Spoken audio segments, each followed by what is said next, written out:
नमस्कार दोस्तों, मैं हूं कविता बुंदेलखंडी और आप देख रहे हैं द कविता शो। आप सबका बहुत बहुत स्वागत करती हूं। दोस्तों, बुंदेलखंड के बांदा में आज 16 जनवरी से एक बहुत बड़ा आयोजन शुरू हो रहा है। ये आयोजन 20 जनवरी तक चलेगा और ये एक धार्मिक आयोजन है। ये वही बुंदेलखंड है जो दशकों से पानी, सड़क, शिक्षा और इलाज जैसी बुनियादी सुविधाओं के लिए जूझता रहा है। इस आयोजन पर करोड़ों रुपए खर्च करके इलाके को चकाचौंध से भर दिया गया है। आयोजन को लेकर समर्थक और विरोध दोनों तरह की आवाज़ें सामने आ रही हैं। धीरेन्द्र शास्त्री, जिन्हें लोग बागेश्वर बाबा के नाम से जानते हैं, उनके आने की खबर से माहौल बदल गया है। चौराहों पर पोस्टर लगे हैं, ई रिक्शों में लाउड स्पीकर से उनके आने की तारीखें पहले से बताई जा चुकी हैं। तिंदवारी के जसपुरा तक गांव-गांव जाकर कथा के निमंत्रण दिए गए हैं। जसपुरा गांव के आमरा, गौरी, बाकी बहुत सारे ऐसे गांव, मैं एक एक गांव का नाम नहीं लेना चाहती हूँ, उन गांव में जाकर जनसंपर्क किया गया है, अक्षत बांटे गए हैं, जय श्री राम और बागेश्वर धाम के जय के नारे लगाए गए हैं। सब निमंत्रण टोली का स्वागत कर रहे हैं और परिवार के साथ में कथा में जाने की तैयारी बना रहे हैं। लेकिन दोस्तों, सवाल ये है कि जिस व्यक्ति का स्वागत हो रहा है उसके बारे में क्या आप सब लोग जानते हैं?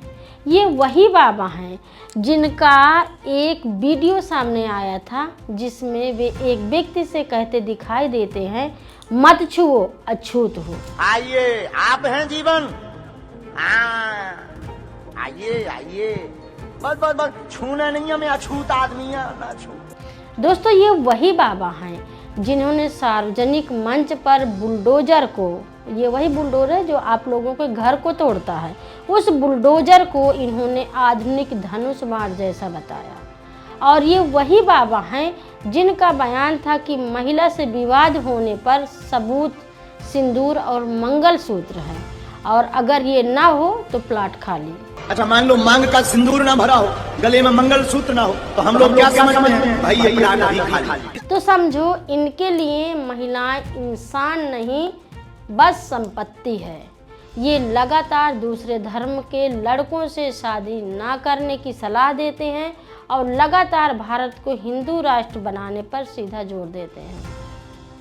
लगातार अल्पसंख्यक विरोधी बयान भी देते रहते हैं और ये ज़्यादा खतरनाक इसलिए हैं क्योंकि इन्हें लोग बहुत गंभीरता के साथ में फॉलो करते हैं। ये भी दावा करते हैं कि इनके पास में उपचार शक्तियाँ हैं, मतलब ये रोग ठीक करते हैं और उसकी शक्तियाँ भी रखते हैं। उनके समर्थक कहते हैं कि उनके पास तीसरी आँख भी है जिससे वे दिल, दिमाग, आत्मा तक में देख सकते हैं। बीबीसी की रिपोर्ट के मुताबिक जब एक तर्कवादी ने उनके इस दावे पर सवाल उठाया कि लोगों के मन की बात जान लेते हैं और बीमारियां ठीक कर देते हैं, तो लोगों का कहना है कि वो वहां से भाग निकले। उन्होंने कहा कि ये चुनौती हम महाराष्ट्र में नहीं, छत्तीसगढ़ में लेंगे। अरे भला, राज्य के हिसाब से कभी शक्तियाँ आती हैं क्या? आलोचकों का कहना है कि बाबा जादू टोना और अंधविश्वास फैलाते हैं और लोगों को प्रभावित करने के लिए मानसिक चालों का इस्तेमाल करते हैं।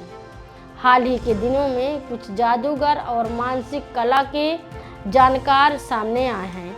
उन्होंने दिखाया कि ऐसे करतब वो भी कर सकते हैं। उनका कहना है कि ये कोई चमत्कार नहीं बल्कि सीखी हुई कला है और सीखी हुई कला कोई भी कर सकता है। मानसिक कला विशेषज्ञ सुहानी शाह ने कहा कि इसे चमत्कार कहना अंधविश्वास फैलाने जैसा है। मैं पे कोई कृपा है जिसके द्वारा मैं आपका मन पढ़ पा रहा हूँ। ये जो लाइन है, ये जो स्टेटमेंट है, ये स्टेटमेंट गलत है। कुछ बड़े हिंदू धर्मगुरुओं ने भी उनकी क्षमताओं पर सवाल उठाए। एक ने तो कहा कि अगर सच में चमत्कार कर सकते हैं तो जोशी मठ में जो दरकते घरों को ठीक क्यों नहीं कर सकते हैं। उनके एक पुराने परिचित ने ये भी बताया कि कुछ साल पहले वे अचानक से 1 साल के लिए गायब हो गए थे। अब पता है, लौटने के बाद ही राजनेताओं और प्रभावशाली लोगों का उनके यहाँ आना जाना शुरू हुआ। दोस्तों एक चीज़ और बताऊं कि उन्होंने 5 साल पहले तक वे मोटरसाइकिल से चलते थे। आज दर्जन भर गाड़ियों के काफिले इनके आगे पीछे चलती हैं और कभी कभी निजी जहाज से भी सफ़र करते हैं। अब सवाल बांदा और बुंदेलखंड के लोगों से है। देश के सबसे पिछड़े इलाके में से ये एक है, जहां रोजगार, शिक्षा, स्वास्थ्य, पानी जैसी बुनियादी समस्याएं हैं।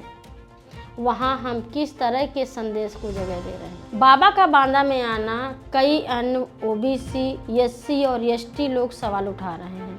उनका कहना है कि पाखंडी बाबा की कथा पर मत जाओ। बागेश्वर बाबा अपनी एक कथा के लिए लाखों रुपए लेते हैं। वो करोड़पति हैं। आपकी आस्था से ये अमीर होते हैं, आप नहीं। भारत को सनातनी बनाने का जो सिलसिला शुरू हुआ है, उससे आपकी ज़िंदगी कैसे आसान होगी? आप ज़रूर से इस बात को सोचिएगा। मैं उनका विरोध नहीं करती, उनके विचारों का विरोध मैं ज़रूर से करती हूँ। मैं उनको भी पसंद करती हूँ।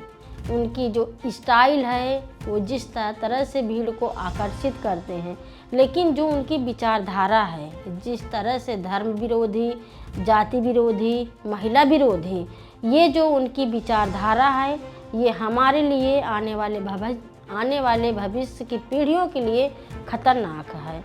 हम हर धर्म को मानते हैं, हर धर्म को जगह देते हैं।